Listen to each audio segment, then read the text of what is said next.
18 বছরে নির্বাসিত জীবনের অবসান ঘটিয়ে রাতে স্ত্রী ও কন্যাকে নিয়ে লন্ডন থেকে ঢাকার উদ্দেশ্যে রওনা হচ্ছেন বিএনপির ভারপ্রাপ্ত চেয়ারম্যান তারেক রহমান। স্মরণকালের সবচেয়ে বড় গণজমায়েত ঘটিয়ে দলের শীর্ষ নেতার স্বদেশ প্রত্যাবর্তনকে ঐতিহাসিক স্মরণীয় করে রাখতে সব প্রস্তুতি শেষ করে এনেছে বিএনপি। বিমানবন্দর থেকে পূর্বাচলে 300 ফিট এলাকায় সংবর্ধনায় যোগ দিয়ে দেশবাসী আর নেতাকর্মীদের ধন্যবাদ জানাবেন তারেক রহমান।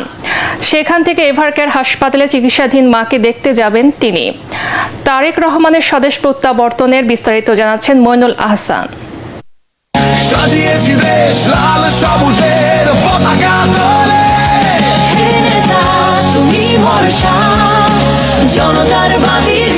মাতৃভূমিতে ফিরে আসা দেশের মাটিকে স্পর্শ করার অপেক্ষায় এখন উৎসব আমেজ জিয়া পরিবারে। গেল কয়েকদিন ধরে সামাজিক যোগাযোগ মাধ্যমে জিয়া পরিবারের তৃতীয় প্রজন্ম তারেক রহমান, ডাক্তার জুবাইদা দম্পতির একমাত্র সন্তান জাইমা রহমানের পোস্টের সেই উচ্ছ্বাস ছুঁয়ে গেছে গোটা দেশবাসীকে।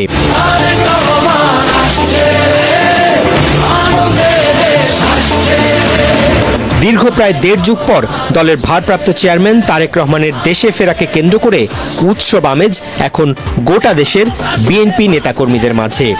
সবকিছু ঠিক থাকলে বৃহস্পতিবার দুপুরের দিকে সপরিবারে ঢাকায় অবতরণ করবেন তারেক রহমানকে বহনকারী বিমান।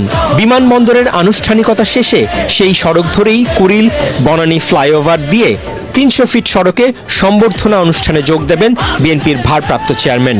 সম্বর্ধনা আর যাত্রাপথে অর্ধকোটি জনসমাগম ঘটিয়ে দলের আগামী দিনের কাণ্ডারির দেশে ফেরার দিনটিকে ঐতিহাসিক করে রাখার সব আয়োজন শেষ করে এনেছে বিএনপি।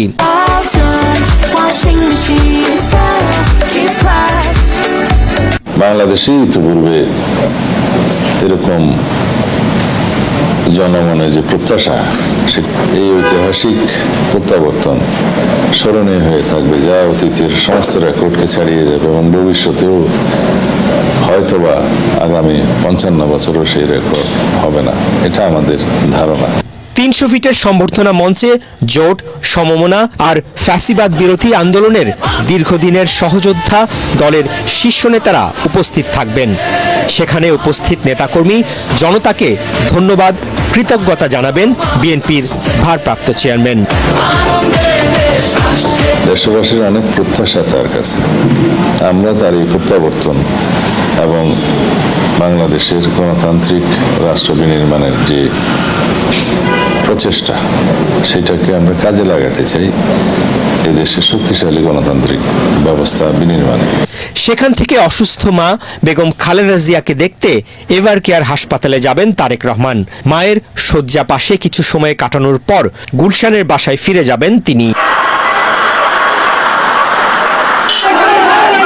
2007 সালে আলোচিত 111-এর সেনা সমর্থিত তত্ত্বাবধায়ক সরকারের সময় প্রায় 1.5 বছর কারাভোগের পর 2008 সালের 11 সেপ্টেম্বর গুরুতর অসুস্থ অবস্থায় হাসপাতালে চিকিৎসাধীন তারেক রহমান জামিনে মুক্তি পেয়ে উন্নত চিকিৎসার জন্য লন্ডন যান। সেখানেই কাটে তার দীর্ঘ 1.5 যুগের নির্বাসিত সংগ্রামী জীবন। আমরা যদি এইবার দেশটাকে পরিবর্তন করতে পারি, তাহলে আমরা স্বদেশ প্রত্যাবর্তনের দিনে গণসংবর্ধনার মাধ্যমে তারেক রহমানকে বরণ করবে বিএনপি নেতাকর্মীরা।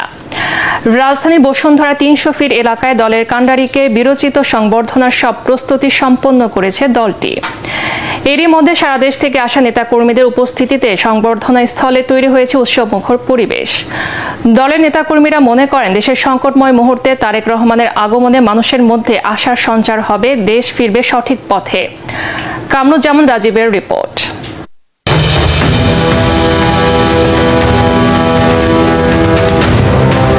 সব শঙ্কার অবসান ঘটিয়ে অবশেষে স্বদেশের মাটিতে পা রাখছেন বিএনপির ভারপ্রাপ্ত চেয়ারম্যান তারেক রহমান।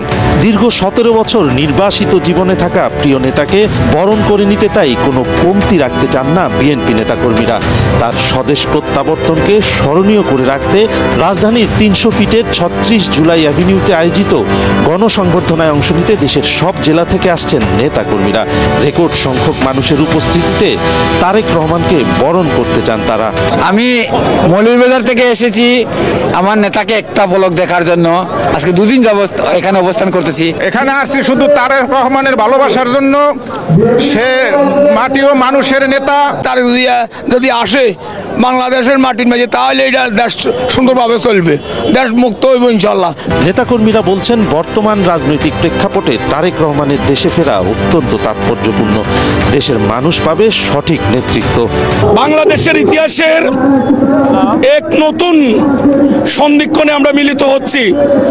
নতুন এক ইতিহাসের সঙ্গে দেশবাসী আমরা পরিচিত হব ইনশাআল্লাহ। তারেক জিয়া আসলে এই দেশের উন্নয়ন হবে, এই দেশকে একটা দুর্নীতিমুক্ত সুশাসন যুক্ত দেশ গড়বে।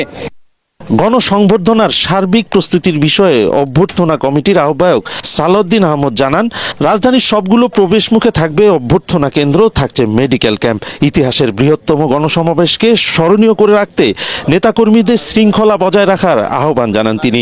জনদুর্ভোগের বিষয় মাথায় রেখে আমরা রাজধানীর কেন্দ্রীয় কোনো স্থানে যেমন সোহরাওয়ার্দী উদ্যান বা মানিক মিয়া এভিনিউকে আমাদের কর্মসূচিতে অন্তর্ভুক্ত করিনি।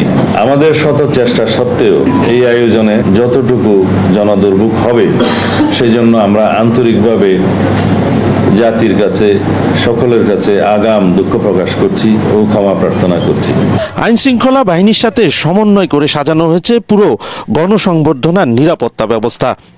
আর মাত্র কয়েক ঘন্টার অপেক্ষা, 17 বছরের নির্বাসিত জীবন শেষে দেশে ফিরছেন তারেক রহমান। তাকে বরণ করে নিতে মঞ্চ প্রস্তুত নেতাকর্মীরা। তারা বলছেন তারেক রহমানের এই আগমনের মধ্য দিয়ে শেষ হবে সব ষড়যন্ত্র, দেশ ফিরে পাবে গণতন্ত্রের নতুন দিক।